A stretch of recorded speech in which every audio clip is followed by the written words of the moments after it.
আয়োজন যৎসামান্য হলেও রান্নাটা কিন্তু বেশ ছিল দারুণ। অনেক ধরে শরীর অসুস্থ থাকার কারণে খাওয়া দাওয়া তো একদমই ভুলেই গেছিলাম। এত অসুস্থতার কারণে মুখে কোনো রুচি নেই। আজ অনেক দিন পর মাংস রান্না করে খেলাম। হ্যালো বন্ধুরা, কেমন আছো তোমরা সবাই? আশা করি অনেক অনেক ভালো আছে। শুভ সন্ধ্যা সবাইকে। এখন দেখো আমি কোথায় গেছিলাম বলো তো? দোকান থেকে দেখো ঝাল ঝাল একটা কুরকুরি নিয়েছি, কারণ স্বাদ পাচ্ছি না। আর মিট মশলা গরম মশলা ছিল না, তেল ছিল না, সেগুলোই নিয়ে আসতে গেছিলাম দোকানে বুনু আর আমি। 4-5 দিন ধরে প্রচন্ড শরীর খারাপ, আমি শরীরটা ঠিক হচ্ছে না।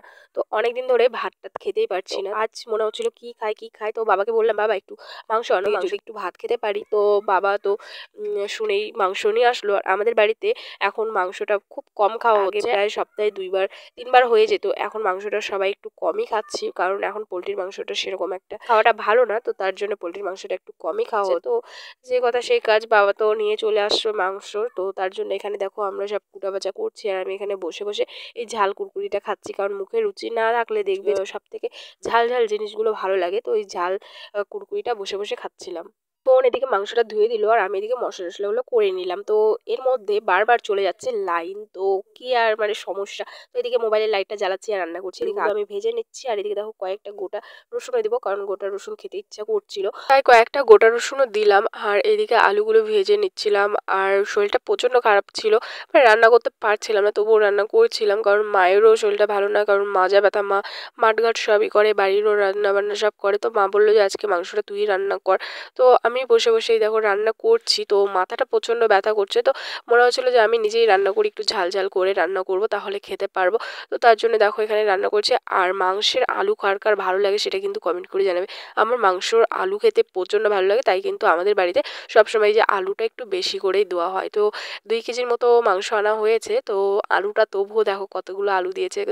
আলু সবাই খায় আমাদের বাড়িতে খুব ভালো, তো তার জন্য বেশি করে আলু দেওয়া হয়েছে। চলো আলুগুলো ভাজা হয়ে গেছে, তুলে নেব। তারপরে এদিকে কয়টা তেজপাতা তেল দিয়ে এদিকে দেখো পেঁয়াজ রসুন দিয়ে দিলাম তেলের মধ্যে। আর বেটেও নিয়েছি আদা জিরা সব, মানে যা যা বাটার লাগে, জানোই তো মাংস খেতে কী কী লাগে, সমস্ত কিছু বেটে নিয়েছিলাম। তারপরে এখানে দেখো হচ্ছে মশলাটা দিয়ে নিলাম। এখানে সমস্ত মশলা এখন ভালো করে কষিয়ে নেব। তো তার আগে কি দিতে হবে বলো তো? হলুদ লবণ তো দিতে হবে। তার জন্য এখানে দেখো পরিমাণ মতো হলুদ লবণ দিয়ে নিলাম। আর কড়াইটা দেখে কেউ খারাপ মনে ভাববে না, কারণ এই কড়াইটা অনেক দিন আগেকার। আর আমাদের এই এক হাতে রান্না হয়, তো কড়াইটা পাতলা হয়ে গেছে, তার জন্য একটুতেই কালো হয়ে যায়, পরিষ্কার করেই মাজা হয়। তো এটা কিন্তু আমাদের পাইপে রাখা, দেখো ধোঁয়া বেরোয় না, একদম পাইপ দিয়ে উপরে চলে যায় ধোঁয়াটা। তো তারপরে এখানে লঙ্কার গুঁড়ো দিয়ে নিলাম, আর কাঁচা লঙ্কাও কিন্তু বেটে দিয়েছি। তো তারপরে এখানে দেখো ভালো করে চলো মশলাটা কষিয়ে নিয়ে তোমাদের সঙ্গে কিন্তু অনেক দিন পর আজকে ব্লগ শেয়ার করছি। তো তার জন্য অনেক দিন ধরে ভাবছিলাম কি শেয়ার করবো কি শেয়ার করবো, তাই আজকে এই ছোট্টখাট্টো একটা ব্লগ শেয়ার করলাম। তারপরে দেখো মশলাটা কষানোর পর এদিকে মাংসটা দিয়ে নিলাম। মাংসটা এখন আমি সুন্দর করে কষাবো। আর মানে কি যে ভালো লাগছে, মনে হচ্ছে আজকে অনেকদিন পর হয়তো ভাত খেতে পারবো। এই কথাটা বলছি এটা মানে যে এটা না যে আমি মাংস হচ্ছে জন্য আজকে বেশি ভাত খাবো, এটা না, কারণ মুখে রুচি নাই। বুঝতেই পারো যাদের অসুখ হয় বা শরীরটা খারাপ থাকে তাদের অবস্থাটা কী হয় সেটা তারাই জানে। তো তোমাদের সঙ্গে অনেক দিন ধরে ভালোভাবে ভিডিও, ভালোভাবে কোনো কিছু তোমাদের ভিডিও কোনো কিছুই দেখতে পারছি না বা দিতে পারছি না, তো আমারও খুব খারাপ লাগছিল। তো তার জন্য আজকে ছোট্টখাট্ট একটা ভিডিও শেয়ার করছি তোমাদের সঙ্গে। তোমাদের যদি ভালো লাগে তাহলে অবশ্যই লাইক কমেন্ট করবে বন্ধুরা, তোমাদের সাপোর্ট ভালোবাসার অনেক অনেক দরকার। তো এদিকে দেখো আমি ভাতটা উপর করে মানে মাঠটা ঝরিয়ে নিলাম।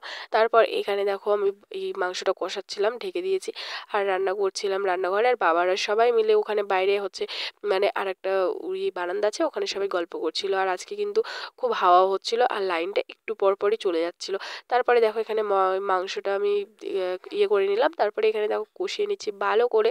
তো দেখো মাংসটা কষানো হয়ে গেছে, এখন হচ্ছে দিয়ে দিলাম জল। আর জল দিয়ে এখন আমি মাংসটা ঢেকে দিব।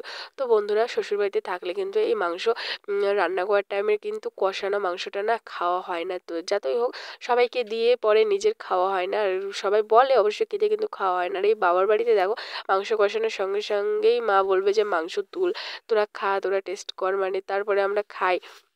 মানে বেশ ভালো লাগে। আর মাংস হলেই বোন আর আমি আগে বসে থাকি কখন মাংস হবে আর আমরা ২ জন খাবো। তো আমার ছেলেকে দেখতে পাচ্ছ না। আমার ছেলে কোথায় গেছে বলো তো? আমার ছেলে গেছে আমাদের এখানে একটা বাড়িতে কীর্তন হচ্ছে সেখানে গেছে ঠাকুমাদের সঙ্গে। আর এখানে দেখো মাংসটা আমি গরম মসলা, মিট মসলা এগুলো দিয়ে নামিয়ে নিলাম। তো দেখো মাংসটা হয়ে গেছে। আর আজকে কিন্তু অনেক রাত হয়ে গেছে। ১০টা বেজে গেছে আজকে আমাদের রান্না করতে, করতে।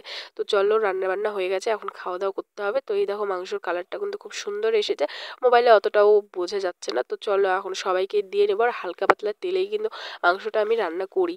তো এদিকে দেখো বাবাকে দিয়ে দিচ্ছি। আর বাবা না যেরম সেরম মানে মাংস খেতে চায় না।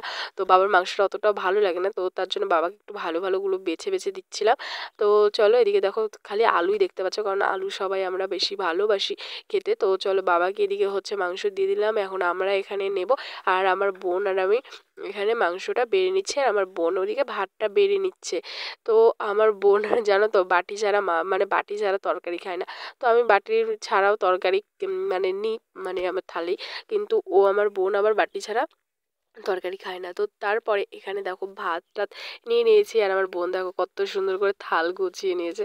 তো এই যে পেঁয়াজ আ মানে পেঁয়াজ আর শসা ছাড়া কিন্তু ভালোই লাগে না মাংস খেতে। আর এদিকে দেখো আমাদের কিটি কেমন করে বসে দেখছে আমাদের খাওয়াগুলো। তো তারপরে এখানে এখন খেতে শুরু করে দিলাম। তো ভাত দেখো অনেকগুলোই নিয়েছি। তো এর ভাতের মধ্যে আমি শুধু অল্প একটু খেয়েছি। আর বাদবাকি ভাত আমাদের যে কালু আছে তাকে দিয়ে দিয়েছি। মানে খেতেই পারছিলাম না।